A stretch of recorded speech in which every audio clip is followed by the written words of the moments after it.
Se eu morresse amanhã, viria ao menos fechar meus olhos, minha triste irmã. Minha mãe de saudades morreria, se eu morresse amanhã. Quanta glória presinto em meu futuro, que aurora de porvir e que amanhã eu perdera chorando essas coroas, se eu morresse amanhã. Que sol, que céu azul, que doce nalva, acorda a natureza mais louçã.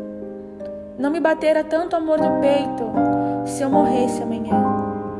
Mas essa dor da vida que devora a ânsia de glória, o doloroso afã. A dor no peito emudecera, ao menos, se eu morresse amanhã. Fala, Religando-se! Oi, gente, sejam bem-vindos ao nosso canal e este é o primeiro vídeo. E nesse vídeo a gente vai falar sobre Noite na Taverna, que foi o livro que a gente leu. Nesse canal a gente vai postar vídeos bimestralmente, né? E porque a gente vai pegar os livros, as indicações que a gente vai ter que ler na escola e postar os vídeos aqui no canal, falando, comentando, colocando nossas opiniões, o que a gente achou do livro, as partes que a gente gostou, colocando nossas opiniões sinceras mesmo sem ser aquilo regradinho, sabe? Falar sobre o que aconteceu, o período, também vamos incluir isso, mas a gente vai ser uma coisa bem livre e bem dinâmica. Para começar, a gente vai falar do que foi o romantismo, que é a nossa escola literária do bimestre. O romantismo foi um movimento literário que valorizava a subjetividade, o individualismo e a emoção do ser humano, de quem escreve ali a história. No nosso livro, que é Noite na Taverna, o Álvares de Azevedo faz muito bem esse papel, que representa a segunda geração do romantismo, que é o ultrarromântico, que tem uma morbidez, que fala de sentimentos e escancara mesmo o que sente, sabe? Sem medir muito as palavras até. No decorrer do livro, a gente se depara com assuntos bem chocantes até. Eu vou falar um pouco sobre a biografia dele. Como a Lei disse, ele foi um autor da segunda geração do romantismo no Brasil. Ele falava muito sobre o interior, o mundo interior da pessoa. Ele nasceu em 1831 e viveu pouco. Ele viveu até os seus 21 anos. Enquanto estava fazendo a faculdade de Direito, um ano dele terminar esse curso, ele abandonou a faculdade e faleceu. Então, Noite na Taverna é um livro muito... Quando você lê a sinopse, assim, acho que ainda mais as pessoas da nossa idade ficam muito entusiasmadas, assim, para ler a história. Porque ele conta a história, na verdade, o livro, né? No livro, são 5 amigos que estão em uma taverna, que era um lugar onde vendia vinho, bebidas alcoólicas, e eles estão nessa taverna e eles começam a beber e tal, conversar e contar as histórias que aconteceram na vida deles.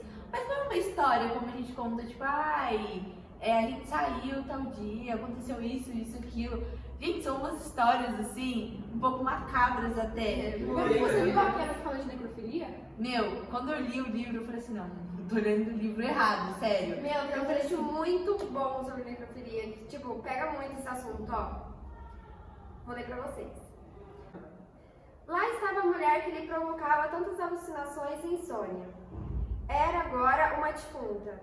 O homem tomou o cadáver em seus braços, despiu-lhe o véu Mas, para disfarçar o caso de necrofilia, a mulher não estava morta, apenas sofrera um ataque e catalepsia. A catalepsia, não sei se todos sabem, mas a catalepsia é uma doença em que os músculos do corpo ficam rígidos. A pessoa não morreu, mas aparenta que sim. E tem aquelas histórias, né, tipo, que a pessoa, depois de um tempo que a pessoa morreu, vai fazer pra pegar, tipo, os ossos da pessoa, né? E aí, por exemplo, tem marcas no caixão, essas coisas assim. É uma coisa bem sinistra. Bem macabra. Não, e quando eu li essa parte, aí eu li, né, tal, eu não tava entendendo direito, mas quando eu terminei de ler a história toda, eu falei assim, gente, não é possível que ele tá contando que ele pegou um cadáver.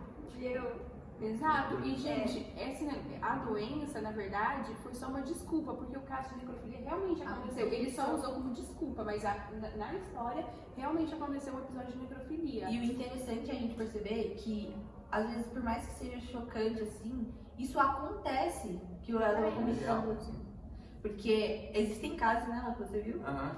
No IML, muitas vezes, a pessoa começa a conviver tanto ali naquele ambiente que pra ela não é mais um corpo morto. Ela não vê como isso, ela simplesmente faz o ato e... Tá bom. Outra coisa interessante também, gente, que é uma característica da época, é a questão da bebida Da alcoólica. bebida. E, tipo assim, essa questão de trazer esse lado mórbido, assim, por esse lado que a gente acabou de falar, né? E também trazer essa parte da bebida, que conta muito, isso, tipo assim, fica cada vez mais claro pra mim que é um livro que retrata total esse período romântico, essa geração. Exato. Por quê? E por isso que ele se torna um clássico, né? Porque o clássico, ele contextualiza, tipo assim, ele conta tudo o que aconteceu naquela época em um livro. E realmente esse livro, ele retrata com histórias, tipo, de cinco pessoas, o que aconteceu em toda uma época. Você olha e você fala, realmente, o romantismo foi... E assim, histórias que talvez se as pessoas não tivessem sobras, elas não contariam. Sim, e só o nome do livro já mostra que é um livro que tem esse apelo alcoólico, né? Porque Noite na Taverna. Taverna é esse lugar que a gente comentou, onde É uma vem história que os expõe vinhos, realmente o que acontecia na época, né? É uma história que você pega e fala, cara, realmente acontecia isso. As pessoas bebiam muito na época e era uma coisa do cotidiano isso, de beber muito, por conta da bebida levar o ser humano à subjetividade, de contar as suas emoções. A bebida ser algo que vai te valorizar, que vai trazer à sua vida uma alegria, não uma alegria assim, porque naquele período tudo era meio mórbido, assim, mas assim, aquilo que vai te arrastando a viver, né? E aquilo que também te dá uma liberdade de expor seus sentimentos. Isso é o que acontece no livro. É verdade. Que os 5 amigos, eles estão na mesa de bar, conversando, e eles começam a expor suas experiências e suas dificuldades com o amor, vamos dizer assim. E uma Todas as coisa- suas decepções. Uma coisa interessante é que as histórias que eles contam não são coisas que aconteceriam hoje em dia, né? Então são histórias que realmente aconteciam naquela época. E sobre a bebida, que é falada muito no livro, né, o alcoolismo, eu peguei um trecho muito interessante do livro, então eu vou ler pra vocês para que vocês tenham uma ideia. Diz o seguinte: o vinho acabou-se nos copos, Bertrand, mas o fumo ondula ainda nos cachimbos. Após os vapores do vinho, os vapores da fumaça. Senhores, em nome de todas as nossas reminiscências, de todos os nossos sonhos que mentiram, de todas as nossas esperanças que desbotaram, uma última saúde. Essa é uma fala que retrata, né? Por exemplo, a valorização da bebida, né? E desse período, que eu não sei se vocês, com certeza vocês devem ter percebido, é aquilo de manter a palavra, né?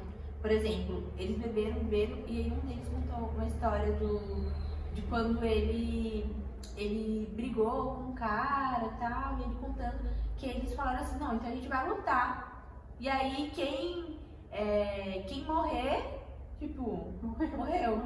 Aí ele pega e fala assim, por exemplo, aquela palavra, né? Fez uma frase, a gente vai brigar por isso, então a gente vai brigar, então um tem que matar o outro. É realmente essa questão, né, da bebida subir pra sua cabeça e você se desafiar tudo, você se colocar à prova de tudo e você também contar os seus sentimentos e estar sempre ali.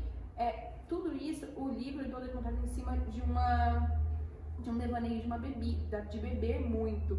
Então,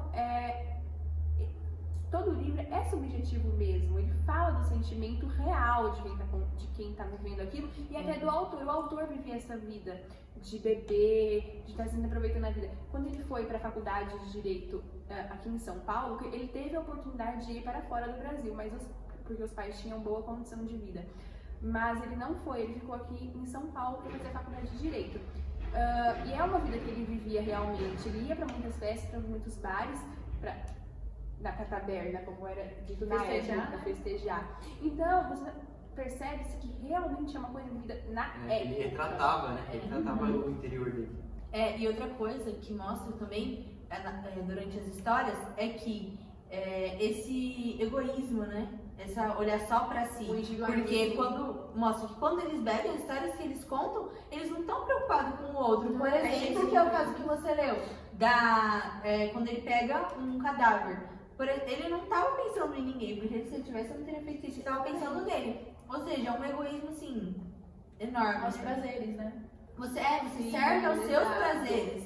E aí a bebida mostra isso, que, cara, a bebida subiu na sua cabeça, você tipo... Não tá ligando pra nada. E era uma coisa muito comum da época, Era né? muito comum da época, exatamente. Também cabe uma crítica aqui de falar que nós não podemos julgar a situação com o olhar de hoje, porque era uma coisa que sim. acontecia naquela época. Nós temos que ter esse olhar mais voltado para a época. Não que nós, não, tudo bem então. Tudo bem então, não, mas era uma coisa que acontecia na época. É igual você e a gente pegar tem que analisar. tipo, o Machado de Assis, que aí você pegar e falar assim, nossa, ele é racista. Se a gente for olhar na época, é diferente a gente julgar um racismo hoje com um livro que aconteceu, que Exato. foi escrito há muito tempo. A gente tem que analisar pela O época, pensamento né? da época. É diferente de acontecer uma história dessa hoje em dia. Sim, exatamente. Tipo, tem uma diferença enorme você julgar o que aconteceu hoje com todas as leis, com todo o nosso entendimento. E o que de mais é hoje. engraçado é porque ele fazia direito, que é com leis, Exatamente. e fazia dessas situações Que contradiziam um pouco. Pra gente ver como aquela. Tipo, que. como era. Como as histórias realmente eram subjetivas, não objetivas. E se vocês tiverem a oportunidade de comprar o livro, de ler, leiam, porque vai dar uma noção assim muito grande, ainda mais se você estiver estudando esse período, pra você entender. Porque é como se fosse um resumão do Dessa romantismo do livro. E Com histórias. Vale lembrar também que ele tinha muita influência de autores europeus. Ele lia muitos livros de autores europeus. Então, ele é um classicismo brasileiro, mas também tem um pouco de referência europeia. Claro que, assim, o livro, se você for ler a sinopse, você vai falar, caramba, eu preciso ler esse livro. Ele é muito interessante, mas é legal quando você termina, que você consegue observar tudo que aconteceu. Porque enquanto você tá lendo o livro, é maçante. É muito maçante. Porque ele vem contando histórias que você fala assim, poxa, essas são histórias distantes da nossa realidade. Então, quer dizer, de certa maneira, sim, né? Isso, tem alguns casos que podem acontecer, mas tipo assim... Não são tão comuns. São comuns. Então, são distantes da nossa realidade, então o livro fica, ainda mais as palavras que ele usava, a descrição da mulher que acontece no período do romantismo, isso torna o livro uma coisa meio maçante de você ler e cansativa. A gente fala assim, não quero mais ler esse livro. Mas depois que você termina de ler, começa a assistir uns vídeos sobre, você entende o que está se passando ali. Por isso, nem like no nosso vídeo. Então leiam e se inscrevam no nosso canal. Tem que curtir. E compartilhem. Seus amigos, também leitores. É verdade, gente. E então foi isso, nosso primeiro vídeo. Espero que vocês tenham gostado.